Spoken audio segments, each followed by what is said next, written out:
What's up, everybody? Welcome to the RC Dirt Oval podcast with me, Alfie, and my man that I am still salty with, Tim. What's up, Tim? Not much. What's going on, brother? Not much, man. Not much. How was your Thanksgiving? It was good. Yeah. Spent a little time with some family and just got a little racing in and didn't do much other than that. Okay. You picked up another TQ and a win, right? At Birdsboro? Yep. Man, I think that points championship's going to be yours. Yeah, that's the plan. All right.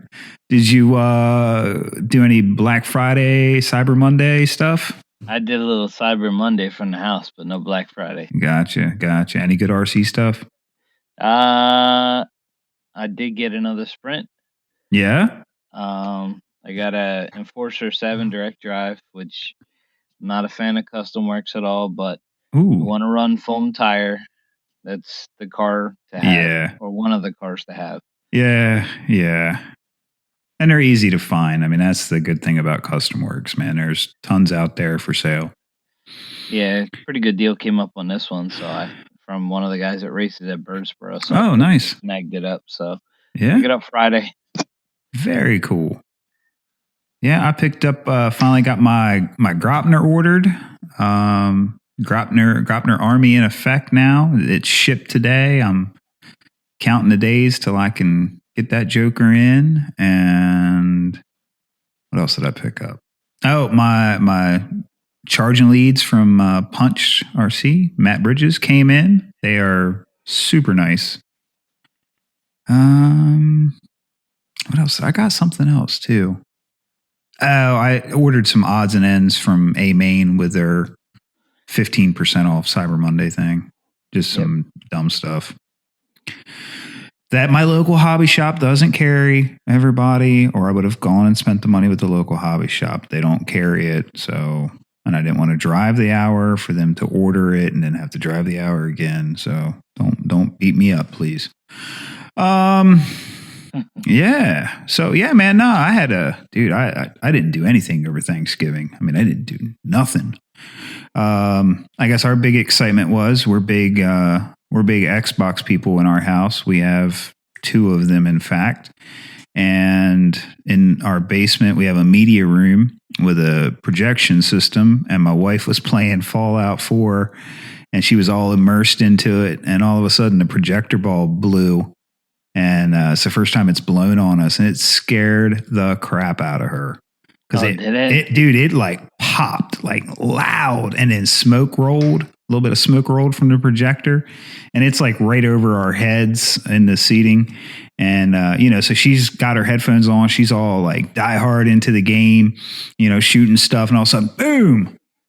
And she comes up, I broke the projector. Nah, you're good. So. We were all holiday weekend without our projector, so we were stuck with everybody fighting over the upstairs Xbox. Huh. First world problems, man, Yeah. Oh, gosh. Well, before we get on with our guests, I do want to give a quick recap of the race for a cure, race for a cause. The one at Adams Creek and the Perrier brothers put on. From what I understand, it was some of the best racing that a lot of people have seen.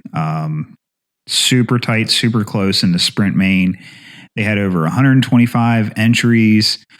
They raised like crazy money. This is where one of those times I'm super proud to be in this hobby. I know they raised something over like $6,000 for that foundation, and that's ridiculous. I couldn't tell you all of the results. I know Matt finished, I think, second in sprint. Yeah, guys, I am so sorry. I don't remember all the positions, and I can't easily find them now. Matt, why don't you have it listed better? Anyway, you can see the results over at Adams Creek RC Dirt Oval. And again, hats off to those guys. Everyone I've spoken to said it was a great event. And $6,000. You know what else can you say? They got to go out, have fun, and raise some money. And I did have one thing I wanted to bring up to you, Tim. I've seen something, and it's kind of stemmed from some of the people that were at this race. There's an acronym being thrown around. I'll let you fill in the blank because we're going to keep it PG. But for like SC-based stuff, some guys are calling their chassis SAF chassis. Simple as you can fill in a blank. And so the debate's been raging about buying purpose-built, short course conversions versus, off the shelf stuff. And from what I understand, some of the SAF chassis had some good showings out there. And, I don't think there's a right or a wrong. If you are convinced that you want to run, a slash with a high center of gravity chassis, or if you want to build the craziest $1,500 short course conversion, hey, just have fun, guys. If somebody wants to spend that money, don't beat them up for it. If somebody wants to run a stock chassis, don't beat them up for it. It doesn't matter. We're all just here to have fun. We don't need that. And it doesn't look good for anybody. And at the end of the day, the guys that want to spend the money are going to spend it. And the guys that want to keep it simple are going to keep it simple. Just have fun. You know what I'm saying? Yeah. There's a lot of guys that do that. I'm seeing, we got a couple guys. One of the guys I race with, Dustin Herzog, he uses a lot of Traxxas-based stuff, and he's real successful with it. Conversions for Traxxas. Yeah. And I personally, if I wasn't running a Mud Boss, would never own a Traxxas in my life. That's me. But he can make it work. You know what I mean? Yeah. Some guys can. I know another guy running a regular SC5M as a mod, and he's, Dale Hartzell's the guy's name. He's running a regular. Anybody who's run with Dale can wheel the regular SC5M, not a conversion of any type. Right. It's a regular associated SC5M. Yeah. I know in our short course late model base class, I had a SC5M conversion. And I mean, granted, I didn't have anybody that I could really turn to that was really familiar with the SC5M conversions to get a lot of setup input. I could never get that car to really get dialed. I ended up selling it and took one of my slashes I had laying around, threw the late model body on it, made a few tweaks, and got that thing dialed. So just come on, guys. Can't we all get along, right? And that the Rodney King. Let's just get along here, guys. All right. I've rambled on enough. We're going to take a quick break, come back, see if we can find Shawn Sanders of PBR and figure out what's going on with him and learn some good stuff. We'll be right back. Welcome back, everybody, to the RC Dirt Oval podcast. We are joined tonight than none other than the masked bandit, Shawn Sanders of Plan B. How you doing, Shawn? Good. How are you doing, Alfie? Buddy, I'm here, man. I'm struggling tonight, but I am here. Shawn is, thanks, man, for coming on. I've been talking to you about this podcast thing for ages. I mean, I sent the Plan B Facebook page messages about it probably 6 months ago or something. So you've been you've been catching all of my brainstorms along the way. So I appreciate you coming on. Shawn, if you would, because we do get a lot of listeners that, the name Plan B or Shawn might not be familiar to them. So if you would kind of like take us back to the beginning, how you got started with RC, how you evolved into racing and then chassis building and all that. Give us your biography. Oh man. I'll see. I'm 44 now. Okay. I started racing when I was, I think, 12. Oh, wow. Right around 12 years old. So it's been since the advent of the first RC10. Okay. I remember when it was released. Oh, wow. Which was pretty neat. I started with a Tamiya Hornet, racing off-road, and then progressed on till I got, 16, got my first car, girls, all that stuff. Yeah. Took some hiatus for a while and then got back into it and then pretty much been into it ever since. Just racing, mostly off-road over the years. Okay. Always dabbled a little bit in the oval thing, but I'm originally from Michigan. Okay. So the oval scene wasn't, and still really isn't, very big in Michigan. No. It's primarily off-road. Yep. And then you'll get your tracks. Our local track did, once or twice a year we'd have an oval race. And then another local guy, Duke Bradshaw, he had a fantastic dirt oval track, and he had an off-road track also. Okay. It was packed clay, super smooth. This guy was immaculate about the track. Right. So for about a year, we did pretty hardcore oval before I moved down. I'm in Kansas City now. I moved down here. I took a job in Kansas City, took a job offer. Okay. And moved the family down here.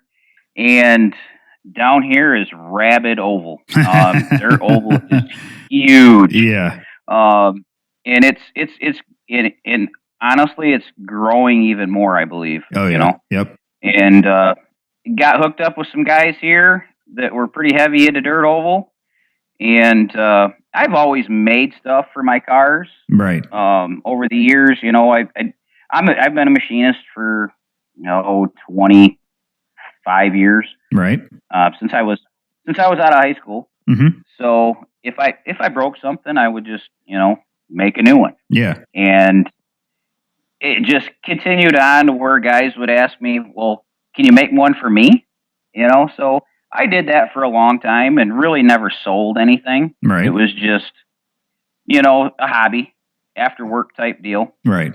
And then when we moved down here, I've always had hot rods, project cars, stuff like that. Mm-hmm. And when we decided to make the move, I sold everything. Oh, wow. We're going to start fresh. And I got here and I was bored. So you can only tear your race cars apart and rebuild them so many times. Yep. And so I had always had the hankering to build my own machine. Okay. So I built a tabletop router to cut carbon fiber. Oh, wow. And just my own design, I pieced it together, built everything in my garage. And I just started cutting stuff that I wanted. I was racing Durango off-road cars then. Right. And there wasn't really I didn't really like the chassis layout, so I made a conversion kit for it and thought, well, I had some people asking me about them, so I started selling stuff, and then was still just doing primarily off-road, and the B5 thing kind of hit, and started making a lot of parts for B5s, and decided just to make it a company. Okay. And then the oval, I had a local guy, Scott Edwards. He had a vision for an oval car.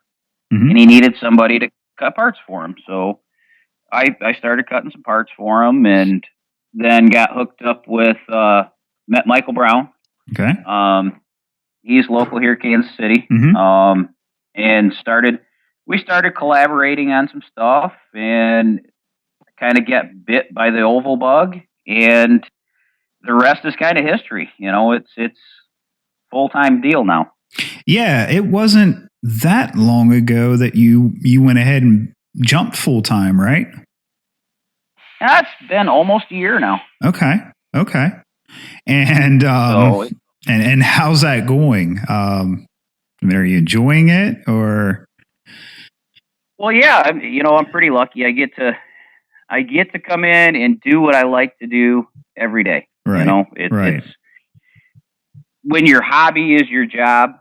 It's pretty nice. Yeah. And if you love what you do, you never work. Right. So right. Sometimes it's stressful. When I'm backed up on orders and I'm at the shop for 20 hours straight. Oof. It's crazy, but yeah, that's a normal occurrence around here lately. Oh yeah, this time of year, I bet. And do you? Is everything that you pretty much have made to order, or do you stock some inventory?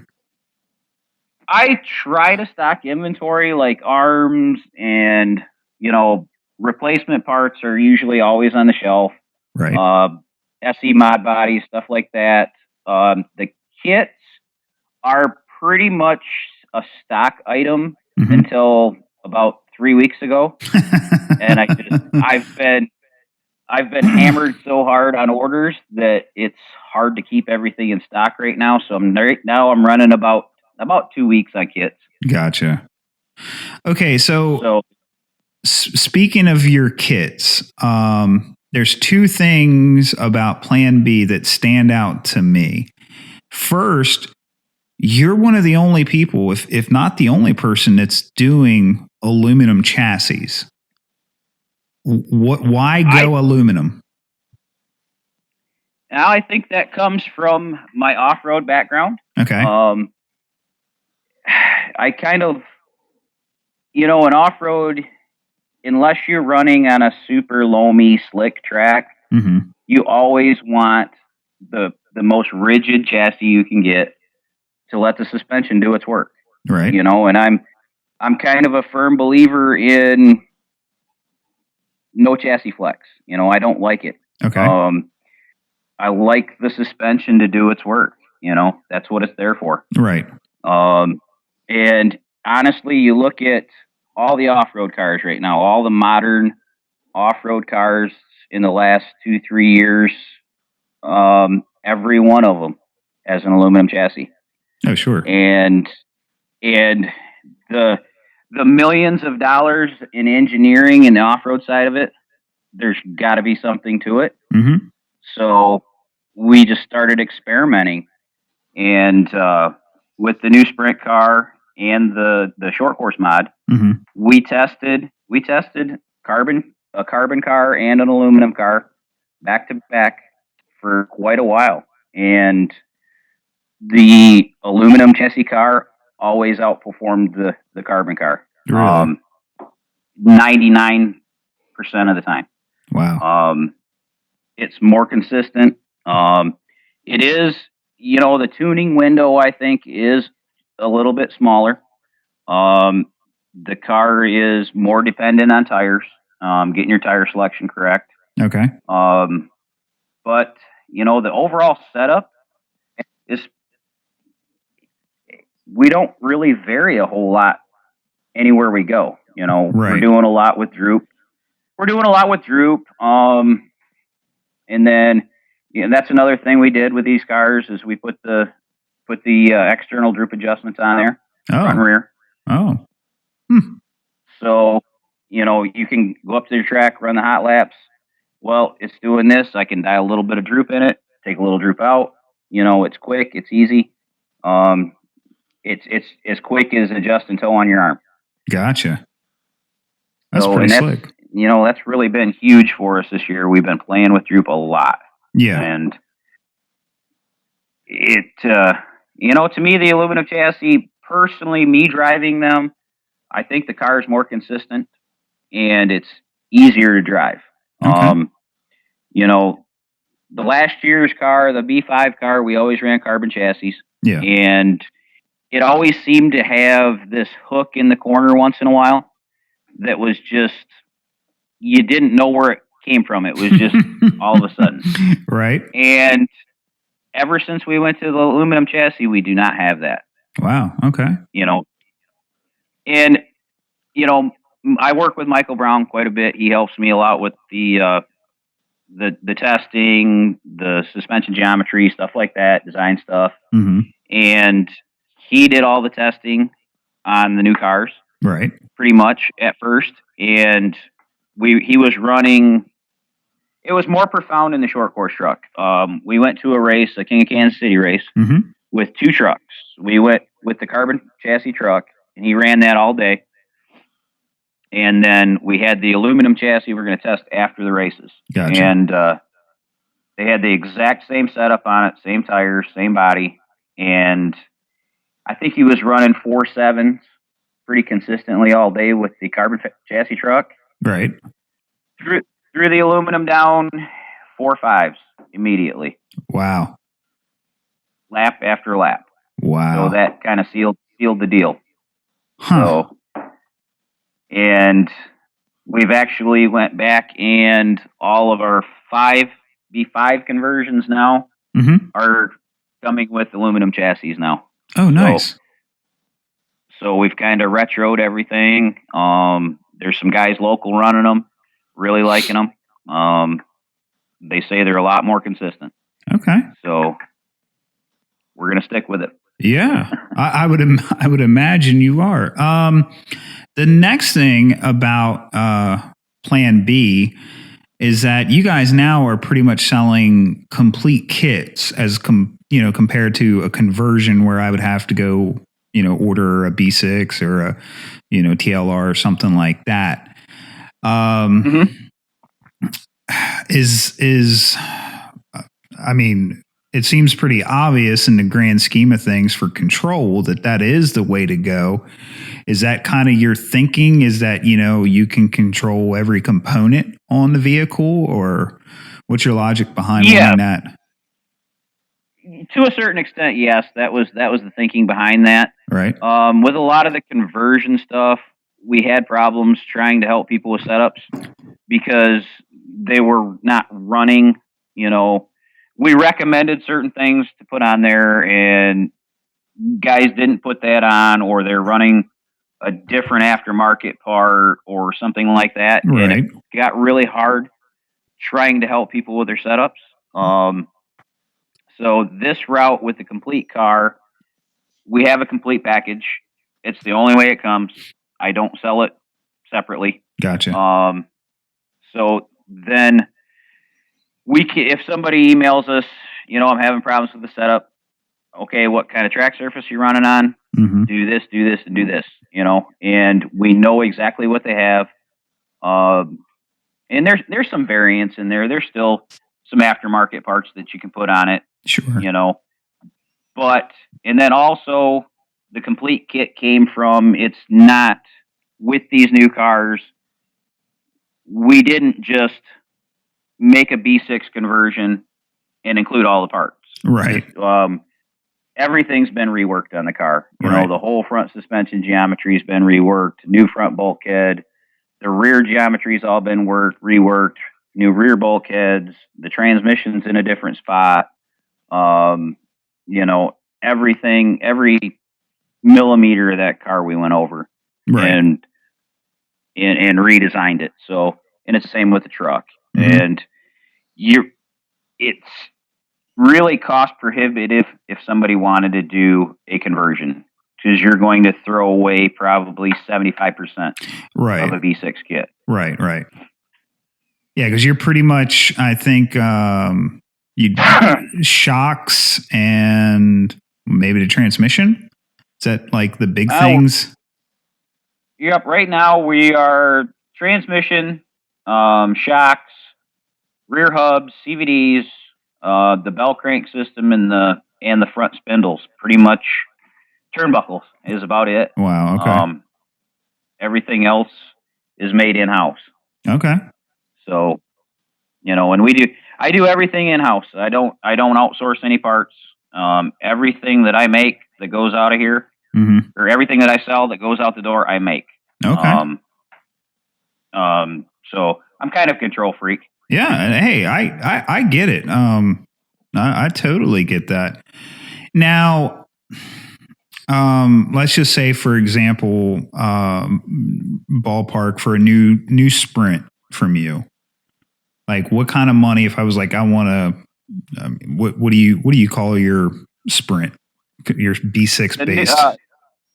The current sprint's the Bandit 6. Okay. And ballpark, what's a Bandit 6 complete from you?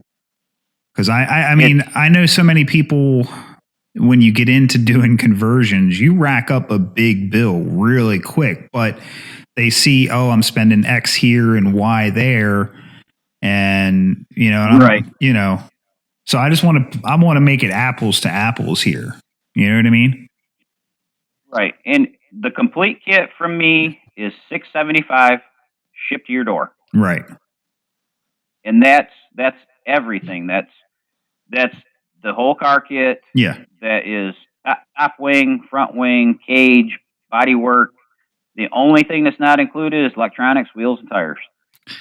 So, I mean, really, I've always kind of figured that, conversions run between $1 and $1.50 more than like a custom works, if we're talking loose dirt sprints. And you're not that much more on top of that for a complete kit that is all designed to work with each other. And that to me is something that's appealing, because I know out here with the growth that we're having, everybody jumps in our spec entry classes and then they want to move up. And I'm currently running a BBE B6 conversion. So's Tim.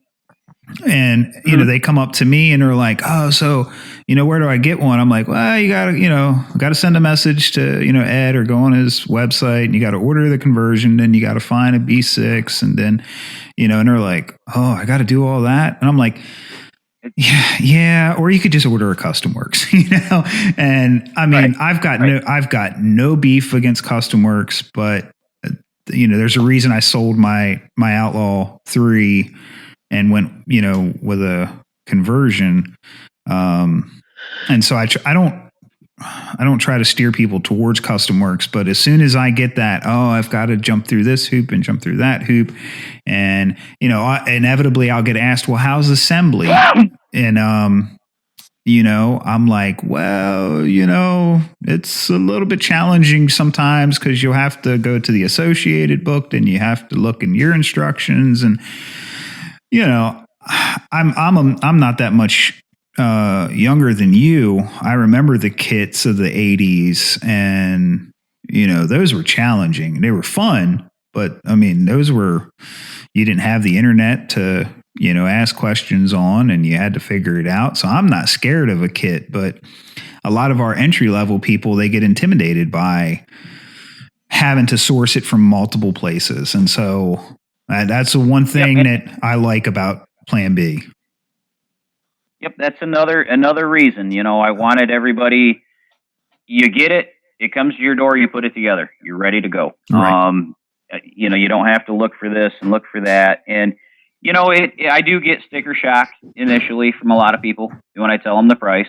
Right. And then, when you sit down and break it all down, what's included in the kit, the aluminum C&D blocks, aluminum front and rear bulkheads, the carbon fiber, everything's carbon fiber. The kit is, in my opinion, top of the line. I try to put the best parts in the kit, right. And it's everything that we use. If you come to our pits and look at our cars, we have the same stuff on there that we sell in the kit. Oh, sure. A couple of the guys will run like shell rear hubs, stuff like that. There's some aftermarket parts that a couple of the guys run. The aluminum steering rack or the shell rear hubs, right? Which I toyed around with making my own hubs, and Shell makes such a good hub that it's already there. Why try to reinvent the wheel? Yeah. And, they're pricey, but do you need them? Probably not. Do they help sometimes? Probably. Right. In certain situations, just depending on how much you want to tune. Yeah. And we're coming up with new stuff every day. So if we have something different on our cars, it's just because we are testing it to see if it works. Sure. And if it works, I release it. I've got a pretty strict no special parts policy. Okay. For the guys that run my stuff. Okay. So, well, and I'm a firm believer that you really get what you pay for, and I challenge anybody to look at one of your chassis, the aluminum chassis, and not say, "Wow, that's some craftsmanship in that." I mean, those things are just gorgeous. It probably wouldn't even fit my car. I just wanted one of your chassis to hang on the wall, man. They look awesome. We've got plenty of scrap ones here hanging on the wall. Hey, I might have to talk to you about that. Okay, so you have the Bandit 6 and you have a short course kit available? The new truck is a Gambler. Okay. That's our new short course truck, and that's based off of the Sprint car. Everybody asks me, is it B6 based? Is it B5 based? Right. I say it's based off the Sprint car. Okay. We took a majority of what we learned on the Sprint car and it applied it to the truck. And it really, honestly, it didn't take a lot of development. The first prototype we ran is pretty much 99% of what the production truck is. Okay. Just a couple little small tweaks that we made. Uh-huh. And it pretty much went out and won the first race we took it to.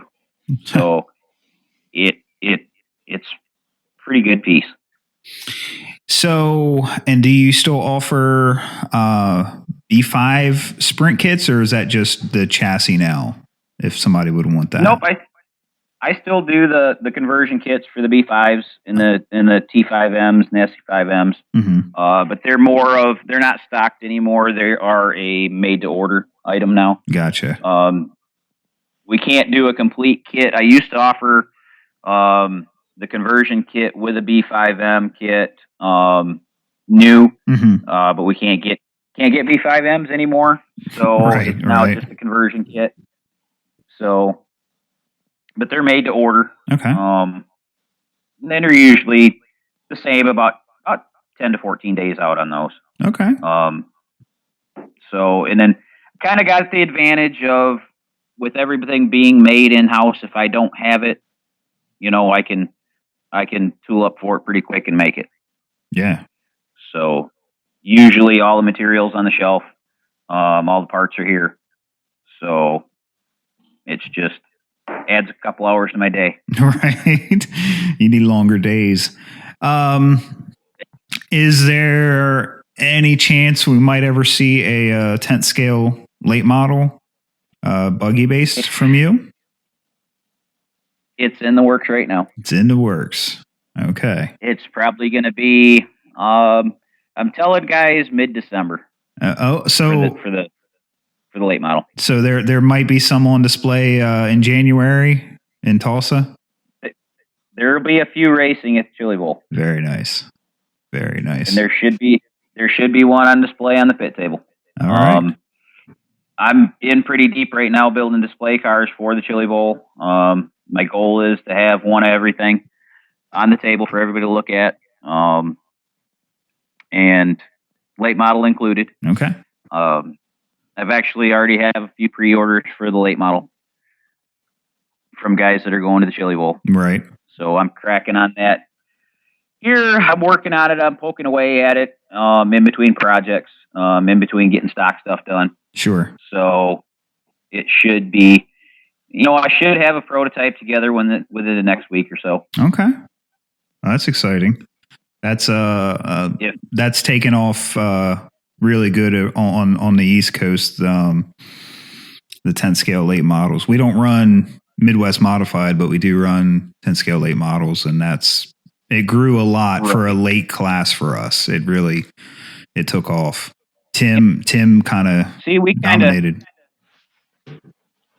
It's kind of been a back burner project here. The late model class out here is kind of suffered in this past summer. The car counts have been really low, so it was not really a priority. Right.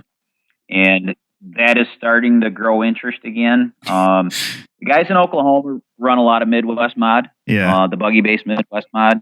So a lot of those guys are looking at them for the Midwest mod cars. Sure.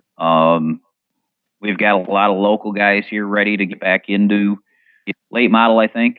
Uh-huh. So kind of hoping the class will grow up a little bit again next year.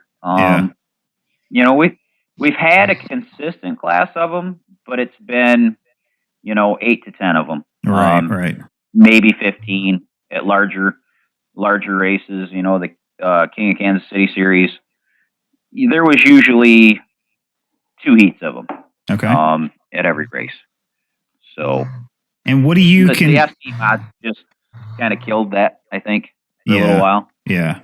Well, I think some of the people I've talked to from the Midwest told me that the 10th scale late model it ramps up right before the Chili Bowl, and then right after the Chili Bowl, it's still got a lot of interest, and then by midsummer it dies down, and then it starts ramping right back up again as the Chili Bowl comes close. Around here, I'd say that's pretty accurate. Yeah. Around here, it just kind of took off and hasn't looked back. It was one of the better growing classes that we had. So yeah, I don't understand why it ebb and flows like that so much for you guys out there. What do you consider your local track? What's local to you?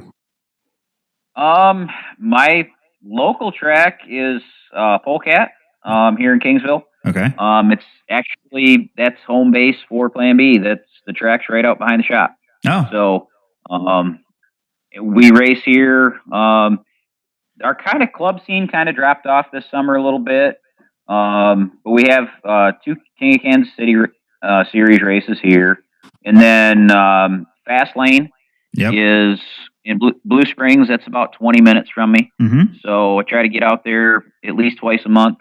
They run on Tuesday nights, and then all the series races, and they have some larger races.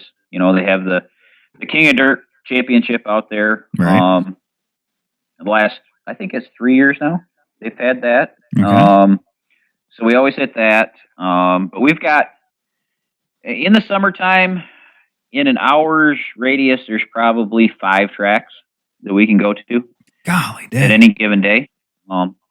So we're pretty lucky. Yeah. For oval and off road. There's Fast Lane has a really nice indoor off road track. They've got a indoor carpet. They've got the oval track outside, the dirt oval track, and a huge 8 scale off road track. Wow. Right there. So, and then we've got Checkered Flag in Bonner Springs, where they have the KDOC championship every year. Okay. That's 45-minute drive for me. We've got Skips up in Platte City. They have a huge outdoor track that we call it the Talladega. It's monstrous. All right. And then they've got an indoor track. Let's see, I'm probably leaving one out, am I? Skips. And that's the, basically 4 major tracks in our area. Okay. So we're pretty lucky we can go any weekend and go race. And then, last weekend we went down to Broken Arrow to Adams Creek. Yeah. So that's about a 4-hour drive for us. Wow. And then we've got Willard.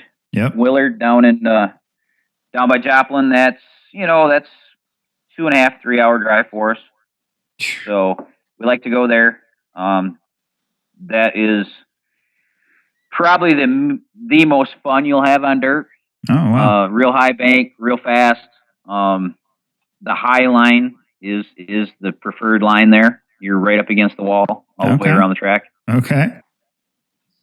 It's pretty interesting. It's Robbie Bryant. He has a really nice facility there. You know, if you ever get a chance, go. You'll love it. I tell you, I mean, Tim and I, we're having new tracks pop up all the time. It's kind of one of those deals where they're all still in their infancy, even our regular tracks. I mean, it's the past 2 to 3 years has been so big for RC Dirt Oval on the East Coast, but everybody's still trying to get their feet under them and figure out. But man, I kind of want to move to the Midwest. How about you, Tim? Yeah, let's do it. Let's get a job out there. Let's go. Just follow our Come on out anytime you want. Yeah, I mean, because Tim's 3 hours for me, and so his track's close to him, so that's 3 hours for me. And when you just said, "Oh yeah, Adams Creek's 4 hours," I'm going, "My gosh," you know, like, man, yeah, we're in the wrong area. You know? Yeah, it's got to be. Well, you know, even the big car racing scene, you know, 3 hours north is Knoxville. Yep. You know, go to the Knoxville Nationals. Yep. 4 hours south, Tulsa, the Chili Bowl. Yep. You know, there's a lot of good stuff. You know, when I moved here from Michigan, I looked at the map and looked at all the stuff and how far everything was away, and I like, man, I hit the jackpot. For a race fan, you know, for somebody who likes to race, likes to go to races, which I don't get to go to that many anymore. Mm-hmm. But when I do, it's just a blast. You know, we went to Knoxville Nationals first time, 3 years ago. Yep. And that was just unreal. Oh, unreal. If you're into Dirt Oval, that's a bucket list trip. I've been to it. It's been a lot of years.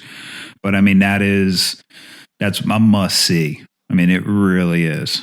It's goosebump moment. You know, you walk in through the grandstands. You know, growing up watching sprint cars with my dad when I was a kid. You know, Steve Kinzer, Sammy Swindell, watching all them guys, and then walk into that place is just like hallowed ground sometimes. Yeah, exactly, exactly.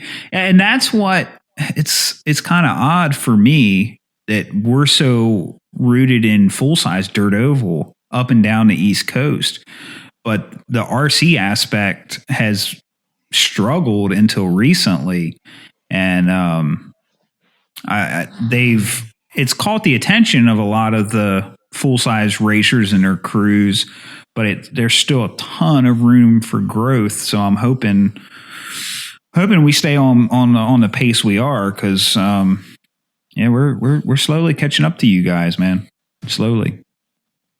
That's great. You know, it needs to spread. You know, and I think over the last 2 years, it's grown tremendously. Mm-hmm. You know, the dirt oval thing. And I think a lot of the buggy based cars, the buggy conversions have helped that along. Parts are more accessible. People have more of a choice of what they want to run. Right.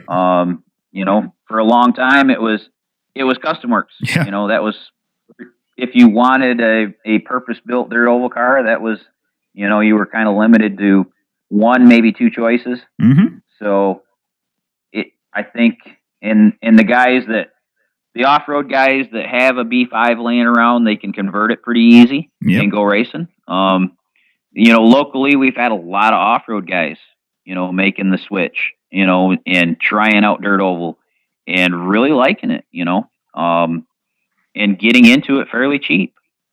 Well, yeah, this is, Tim, this is your first year running dirt oval after 20 years of off-road? Yes. Yeah. So, I mean, that's the perfect example of it right there. And we've seen off-road guys come over, in our area, everything, and it sounds like a knock, and I don't mean it to be, but everything is slash based. Like, we have 3 classes at our track that is based off of a Traxxas slash. it's great. You can pick them up all day used for $100. It gets them out racing. So for that, hands all, just very happy. But trying to get them to move on out of that, is a challenge sometimes. And that's, I'll hand people my Sprint and go, here, drive it, see what a real car feels like. Yeah. Yep. And there's no knock against the Slash has been great for the industry in a whole. It's great for new guys to get into it. They can get into it fairly cheap. And there's some beginner classes that work great for them. Yep. We run a lot of the tracks out here. Majority of the tracks out here run a stock Slash class, they call it. And it's a box stock Slash with a mod body on it. Yep. And you can run a different radio, right, but everything else has to stay, the way it comes in the box. Yep. And that class has been pretty huge out here. There's there's probably 3 to 4 heats at every race we go to. Oh yeah. Locally. And it's good and it's bad. You get the guys that get into it, run it for a while, and then they want to move up, and the price difference is, quite a bit different. Yeah. And then they get stuck, and then they want to upgrade their Slash, and they throw tons of money at it, and now they've got a pretty decent truck, but they've spent more than they would to buy a purpose built. And that's kind of the thing we fight around here. Yeah. Guys end up spending a ton of money on it and then get out of it. Yep. They lose interest in it. They get tired of spending money on it. So the Slash is a kind of a double-edged sword out here. No, it's identical here. We take a Slash and put a Northeast style body on it, and the only thing you can really do is put fuel tubing or whatever you want inside the shocks to lower it and run it like that. And you can the bodies look great. You can get so many people are doing wraps for them. You can make it look just like the full size car, and you're out there running for $350 if you're buying everything new and having a blast. And then what I've seen happen here is guys that should be in more advanced classes want to jump back into those classes because they're the popular, because there's so many new people. And I'm like, guys, you're not helping them. You're just making yourself feel good. You know what I mean? We had the same discussion on the way to Adams Creek this weekend. We have a lot of guys that have been racing for a long time, and they're all a lot of them are running the stock Slash class. Right. And I'll probably tick some people off, but my personal opinion, I think the Slash class should be more of a beginner base class. But Fastlane, they on their club nights, they split the class up. They have a beginner Slash class and a I don't remember an advanced Slash class for the more experienced guys, so they can actually separate them. So you don't have a new guy that just bought a Slash racing against these other guys that have been racing for 20 years. Yep. And it seems to be working pretty well there. Which hopefully that spreads a little bit. I think they're the only ones doing it right now locally. Right. So it's and it's the same with street stock. We have a couple tracks here that one of their main classes is street stock. And that's another one that there's a lot of guys that are pretty experienced running the open classes that are still running street stock. Right. And, I have my own opinions about that, but the guys are having fun. Yep. And if everybody else is good with it, then I'm good with it, As long as it's got people coming to the track. Everybody's having fun. Nobody's fighting. It's great. Yeah. Yep. All right. So back to Plan B. You guys just launched a website now officially? Yep. PBR-RC.com. Boom. And can you order and all that good stuff from there? Yep. The web store's live. I'm still adding stuff to it. I've got the main bulk of what everybody orders all the time is on there. Right. I'm working on getting spare parts added to it. I'm poking away at it. I usually take half hour a day and mess with it. Lately, I've been so stinking busy that I haven't had time to dedicate to just sitting down and adding stuff to it. Right. So, hopefully, I'll get some time this weekend to finish updating it and have all the spare parts. And we're adding new parts too. So, we just released some tools, some droop gauges, some ride height gauges, and stuff like that. The inline spindles for the V6 cars, we've just added that. So I've been pretty busy adding some new stuff to the repertoire. I've got probably 30 projects on the back burner that I'm trying to get to. So it's a constant struggle every day. What do I do? Do I work on something new? Do I work on a website? So there's always something going on.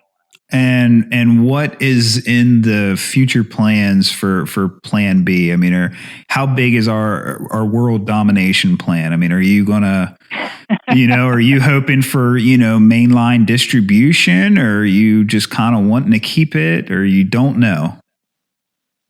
I don't know about the mainline distribution. It's all the companies that have went that direction seem to start struggling after a while. Mm-hmm. It gets too commercial, right? And then you're bound by what your distributor wants, and I don't know if I want that. Right. I like having it here. I like talking to everybody. I like to kind of control what's going on. Yeah. And it's not that an evil control freak. It's just I can control the quality that way. I can, oversee what's going out there. Right. I'm pretty crazy about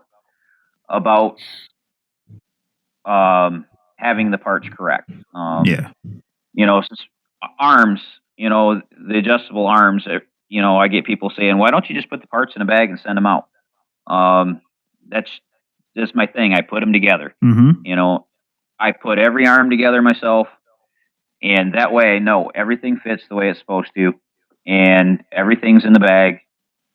Everybody gets what they're supposed to get. Right. The chassis kits, the sprint car and the SC mod, I assemble a lot of the chassis components on it before it goes out. I put the side rails on the chassis, put the bulkhead on the rear shock tower, put the body mounts on it, things like that. I assemble everything that I can before it goes out. Okay. Besides the shocks, transmission, stuff like that. Right. And that's kind of my internal quality control to make sure everything fits right. There's making parts, making multiples.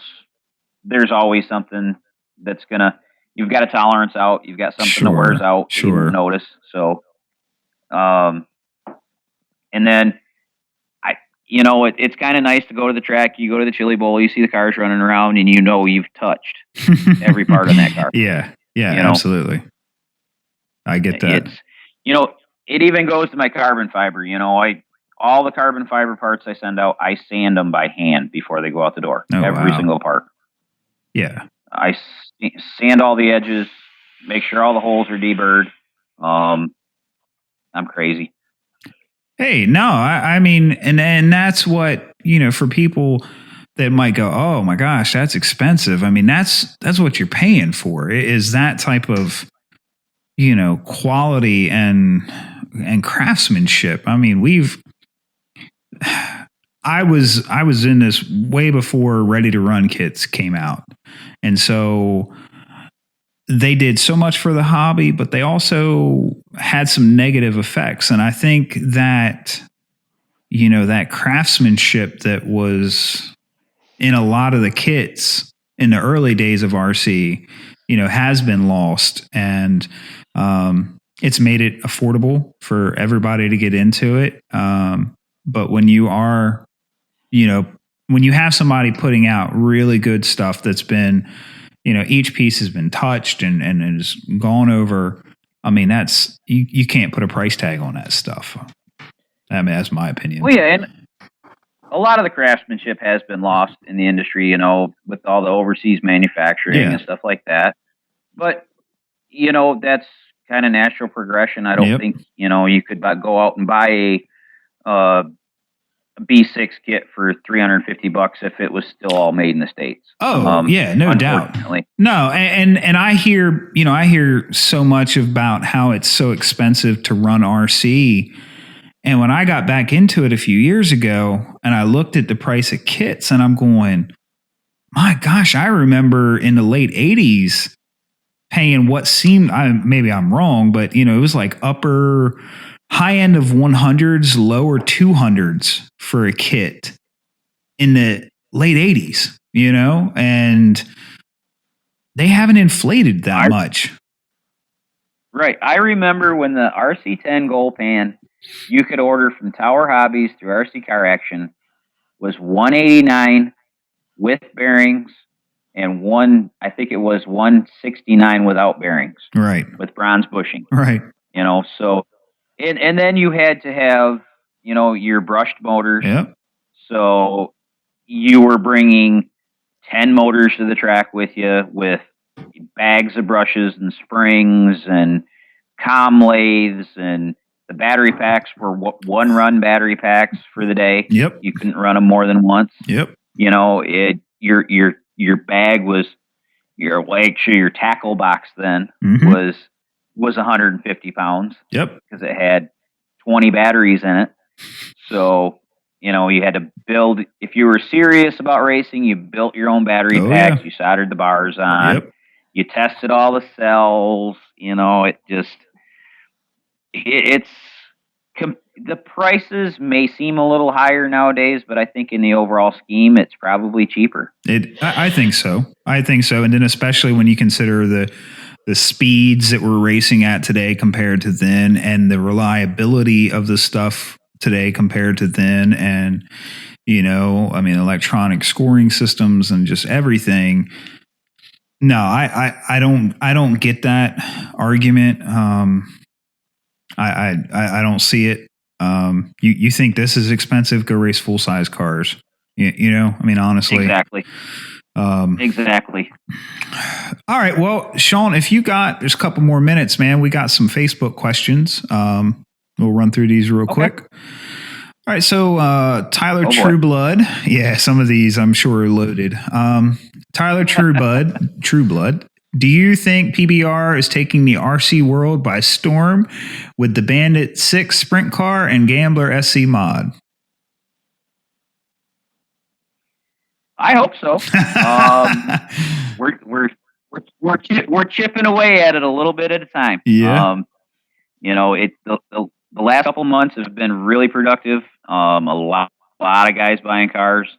We're since February, I think we're over 100 cars now with just the 6-bay stuff. Wow. And in the last month, there's probably been 15 more in the last month. Wow. So, we're getting there. We're getting there. Jason Watt, you recently built a Kyosho-based sprint conversion. Will we see an SC mod or other conversions come off Kyosho cars? With the success of the associated conversion, why did you feel it was necessary to build one? The Kyosho conversion kind of came out of Jared Tebow is local. Okay. He lives pretty much right around the corner, next town over. Oh, okay. And he was looking to race some dirt oval. So I got a hold of him, and we kind of adapted the car that we have now to accept a lot of the Kyosho components, the transmission, the shocks, hubs, and stuff like that, for him to run. Right. And if so I put it out there as a conversion kit. And that's another one that's made to order. There's been a few of them. I think they've sold 5 or 6 of them. Right. So there's a lot of hardcore guys out there that will only run Kyosho or Low C or Associate. It's a Ford Chevy thing. Right. So kind of trying to accommodate some of those guys. Right. I am working on a TLR kit. Okay. It's going slow just because I've been so busy with the other stuff. Sure. I hope to debut that before the Chili Bowl, but it just all depends on time. Right. I've got all the designs done. The parts are laid out. It's just getting time to cut them and assemble it and test it. So, I've got my eggs in a lot of baskets right now. Yeah, it sounds like it. All right. Yeah, and we've got a lot of local guys off-road guys that are sponsored by XYZ, Low C or Hot Bodies or something like that. And right. A lot of them guys are my buddies, and I try to help them out and get them something built. So a lot of that comes from that. Okay. Scott Edwards wants to know, what's your favorite ice cream and why? Oh, Scott. Any ice cream. Oh, I think we're losing you. Oh, you got me again? Yep, there you are. Oh, okay, sorry. Nope, you're good. Internet's a little spotty out here in the country. Gotcha.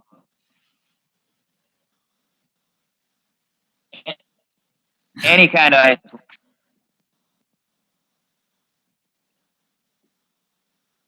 Did you lose me again? Yeah, I did. Okay, here we go. Let's try this. Can you hear me now? Yeah, man, I got you. Okay. Scotty, any kind of ice cream as long as you're buying. Boom. There you go. All right. Clint Seitz wants to know, if PBR is a man's beer, then why do you drink it? And do you like turtles? Turtles are pretty cool. And I'm just trying to be like the clown, Clint. You gotta be like the clown. Clint Seitz is the clown. All right. Jared wants to know, how do you like your steak? Medium well. All right. Well, I think we're getting you a whole meal planned here. Ice cream and steak, and wash it down with a PBR. Yeah. Yeah. Shane Wheeler wants to know, what's your thoughts on regional point series and a national base set of rules for everyone to follow? I would love it. Yeah. Shane and I have talked about that, and I've talked about it with a lot of people, and I think it would be great. Right now, there's so many tracks running so many different classes with so many different rules, be it tires, bodies, anything like that. Right. I think it would be great. There's 3 or 4 major series going on right now in the summertime. I would love to see those series get together at the end of the year and have a national championship type race. Yep. I think it would be awesome. It would be great for the sport, I think. Yeah, absolutely. Russell Williams wants to know, will Tebow be representing PBR at the Chili Bowl? I don't know. I've kind of poked and prodded Jared a little bit about that over the summer. Right. He was thinking about it, so I haven't had a chance to touch base with him yet since he's been back from China. Right. So I'm sure we'll have that discussion here in the next couple weeks. Okay. So I know it piqued his interest there for a little while. Mm-hmm. But Jared's a professional racer. That's what he does for a living. Sure. So it's kind of hard for him to go to, commit a week to go to somewhere where basically not making any money. Right. It's kind of crass to say that, but it's the way it is. Oh yeah. That's how he makes his living. So yep. That's a pretty big commitment for a week. For sure. Russell Johnson, he just has a comment. New PBR website is looking good. Thank you. I know nothing about computers, so that was a struggle. Okay. Scott Merriman, and how to get Oval to move north. Oh, good question. Buy some cars, start racing. Yeah. Just do it. Scotty's old buddy from back home. Okay. He needs to come down here and play a little bit and then take it back up north with him.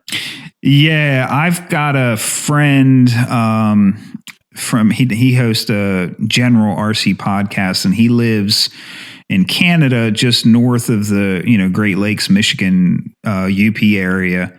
And I've been itching to try to find him a track, because he'll drive 3 to 4 hours to race in Michigan on off road. And I found a 5th scale track that's right next to one of the lakes, but even that's like a 4.5 or a 5 hour drive for him. And it's still 5th scale. Wow. So, yeah, there's not a whole lot in Michigan, unfortunately. I know, I've been looking. Well, I think there's 1 or 2 of them right where I used to live, central West Michigan, right along Lake Michigan. Mm-hmm. So that's still quite a drive. And they're still, they're new tracks. I think they started this year, maybe late last year. Yeah. So they're not, super established, but they're starting to get a little following there, I think. Yeah, I found 2 or 3. There's an actual dirt oval of Michigan racers Facebook group or something like that.